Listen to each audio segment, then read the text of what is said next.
So here go me being vulnerable and raw and real in the moment. I'm gonna say this is my first time for this situation right here. This morning I got up, I went to class. I had to take a quiz for class, and I didn't really study, but I studied. But then I didn't study. But anyway, I got some really good news, exciting. I got a message. I got some good news. So I was in a good space. So I did good on my test, and then she was like, because I know I did my best. And so it's in the middle of me sending a message this morning. She was like, okay, you got to retake the test. I was like, oh my God, lady, I forgot everything I already studied. I don't have any more in me. I was like, okay, bitch. So I paused my text and went in. I took the test, and I went from 82 to a 97, which I didn't think I had in me. And I was okay with the 82, you know what I'm saying? Because she was like, she'll take the higher of the two. But in the midst of that, my daughter was, I had texted them that 82, and they were so proud of me. And that's something that 6-year-old me would have really been really excited just to hear those words. And they know that because I've been their cheerleading section their whole fucking life, and I'm always be there. And then when I said I got a 97, I don't, the excitement was, I'm glad you did, but you was excited with the 82, and you was okay with that. And I told you, I'm proud of you, I know you could do it, and then you went in there and you exceeded that. And so I take that to mean they always challenge me, and in a good way, but in a way that nobody else can. So I left there. Oh my God, this is so triggering. Okay, I left there and I went to go see my aunt, who was in a rehabilitation because she had one too many falls and some more health issues. But anyway, her short-term memory is not there anymore. I can ask her something and she won't really remember it, but she knows who I am, and she knows the type of relationship where it's challenging to her. Because I walked in and she was like, oh shit, here she come. And I was like, hey girl. And so I was, I'm gonna come to it as real as I can, because this is how our relationship always been. And so I was like, are you happy to see me? I said, because one of the times you was telling me to leave you alone, you was questioning when did I become a doctor, and you told me I was working. And then she continued to her same answers have been, did I lie? You are worrisome, but that's who you are, and that's our relationship, and I get it. And so she laughs, and that's one of the things that's the medicine for her, and that's a connection for us. And so I said, when I visited her in the hospital a couple of weeks ago, I said, hey, how you get up here? She was like, well, I don't know, you tell me. And I was like, well shit, I wasn't there, so I can't tell you. All I know is I got a call that you were in the hospital, you had fallen. And she remembered that she had fallen. And I said, do you remember the last time I visited you in the hospital? And it was like 2 years ago. And she was like, no, I don't. I said, the last time I visited you in the hospital, you told me your knee was hurting from an accident that you were involved in when you were about 8 years old. I said, you told me about the night you were on this very street. This very street that I'm on is MLK Boulevard, which when my aunt would have been 8 years old, would have been the 9th Street story that she told me about. Her and my grandmother were at a bar or a restaurant or eatery or something that she worked in on this street. And when they got off, when my grandma got off, the cook or the chef, whoever. I don't know. Her story, nobody's story has changed. I've heard the story more than just the way my aunt tells it, but she told it to me through her 8-year-old eyes. And so when I asked her a couple of weeks ago, do you remember the story you told me about you hurting your knee the night that Calvin tried to run y'all off the world? She said, you would remember that too if somebody tried to kill you, now would you? And I thought about it, but I didn't have to think about it because I was like, you motherfucking right, I would. I don't care what happens in the short term, long term, any term memory. If somebody tried to take your life, that's a night you'll never forget. And with them saying that my aunt has dementia, I can see the short term memory being, but the long term memory is there. She went into great detail to tell me how my grandfather commenced to run her and my grandmother and the guy that was driving off the road. This very road. This road that when I was a little girl was a one-way street, so it only went this way. And my aunt tells a story of there were cars lined I didn't just hear it from my aunt, I heard it from my mom, and I've heard it from my grandma too. So I've heard the story from everybody, but my aunt's is the most recent one. And it's the most sharpest one because it has never changed. And my mom remembers the ice cream shop.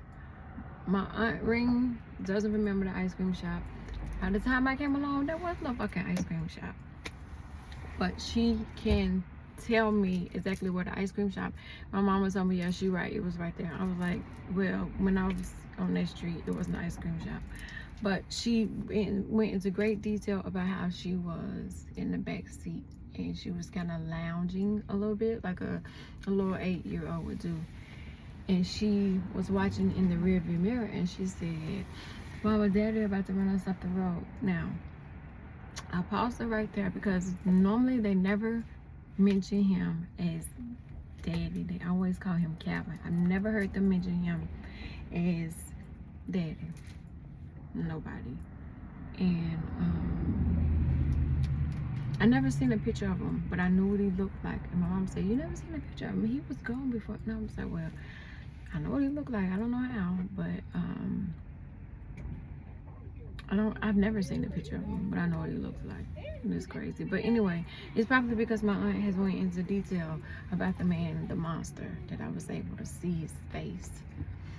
Like the face, that she described. But she saw him coming through the side of your mirror and she was like, he's about to hit us.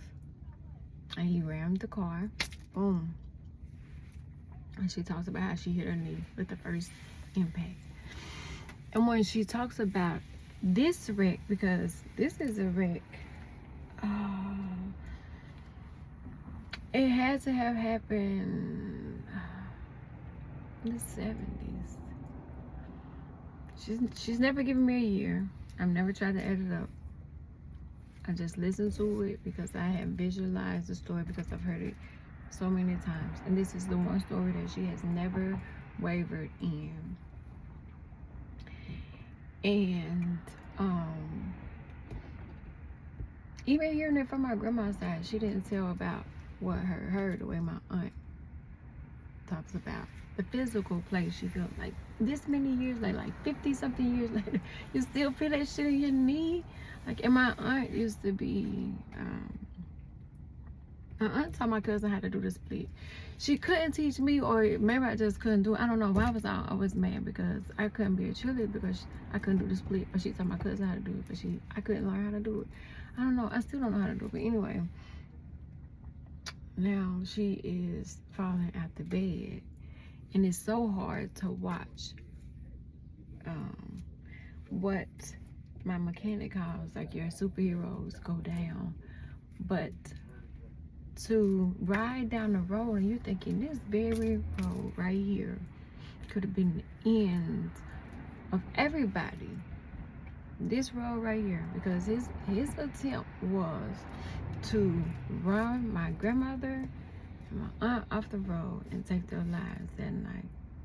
On this very road right here. And my aunt talks about vividly watching, you know, the cars that were parked on this one-way street, how they were just parked, and he rammed them up against it.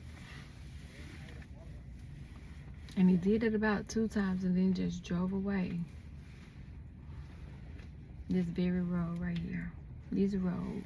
Where tomorrow on this very road, ML King, they're going to be celebrating Juneteenth at the Businessman Hall. And I'm going to come back to bring my daughter on this very road. And I'm going to walk her up the street because this is the street that my mom and them grew up on. But it's also a street that brings them a lot of trauma because of one person, you know. And I told my mama the other day, I was like, you know, so many people failed her. So many people failed her in that domestic violence shit. That's why I look at people sideways, because when you are in it, you don't really see it. But then you know what I'm saying? But like the things that my grandmother endured, I remember hearing her cousin tell me a story. And I was like, damn, y'all just sit back and watch that shit. And nobody helped her. Nobody. But my mom did. But, this very road right here, it could have been, you know. But, you know, my aunt, she was being really mean when I was up there. And I was like, this ain't even her personality. Like, she's too bubbly for this. But that's not even her personality, because she's not used to being in that situation. But the biggest challenge for me is driving up and down this road.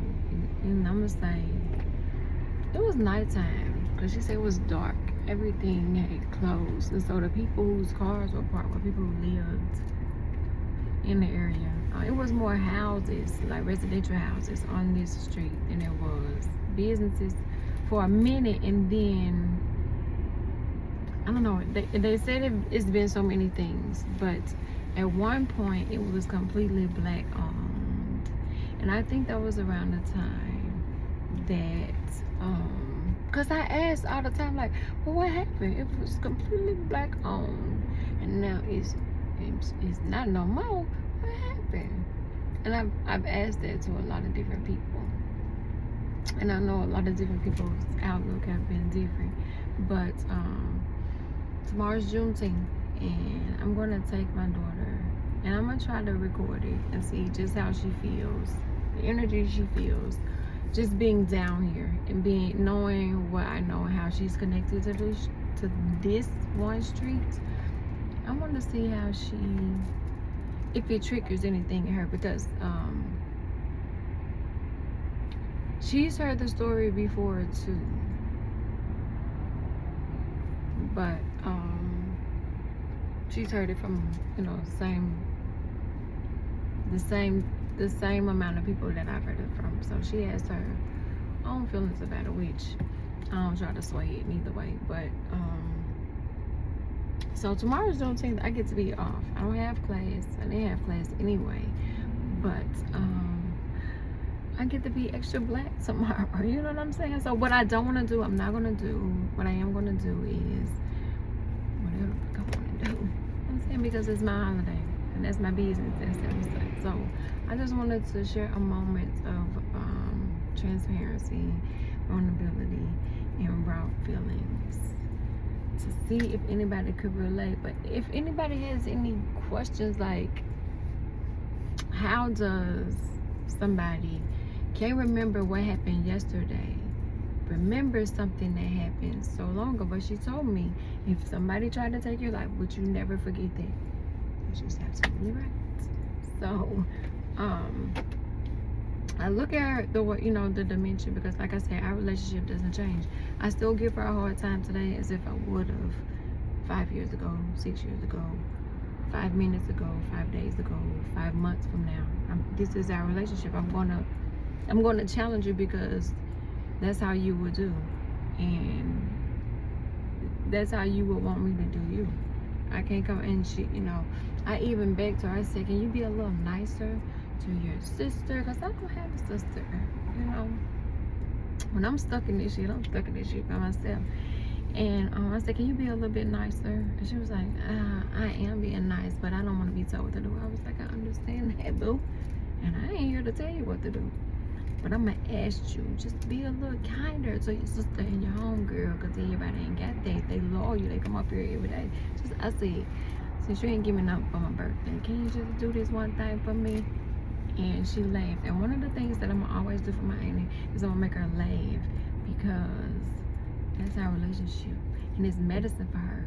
And when I make her laugh, it feeds her soul, because it's a big hearty laugh. It's a laugh that only I feel like I can invoke out of her, because our relationship has always been that way.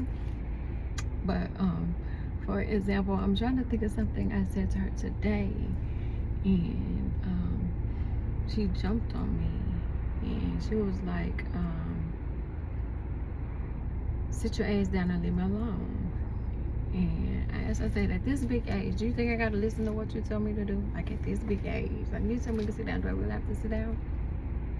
And she wouldn't answer me. We were going back and forth, and I was like, because you understand, even when I was little, I would always stand up to her like that, because that was our relationship. And I told her, I said, you've been telling me to sit my ass down since I was this, and I still have it.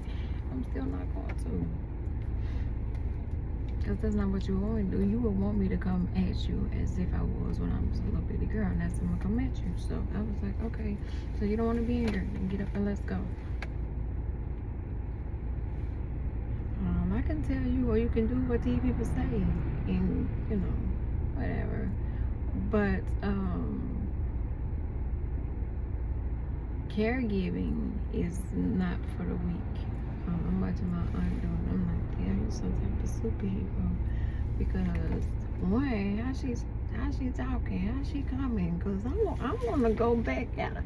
But I do go back at her. I do. And I'm like, I even said, you gotta do what she say, do, because she the big sister. And she was like, you need to mind your business, because it's like this sibling stuff. And I be understanding when it's between the siblings, and that's my mama's part.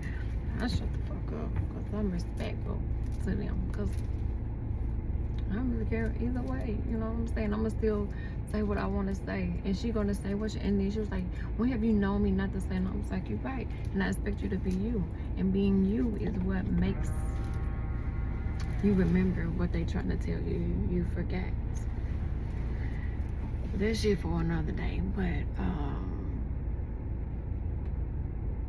and then I had to go to the eye doctor. But then, because I was going on the same street, I asked my aunt if I could do, you know, one of her duties that would relieve her, since I had to go by the place. And I try to help out when I can, especially because, you know, that's what my grandma would want me to do.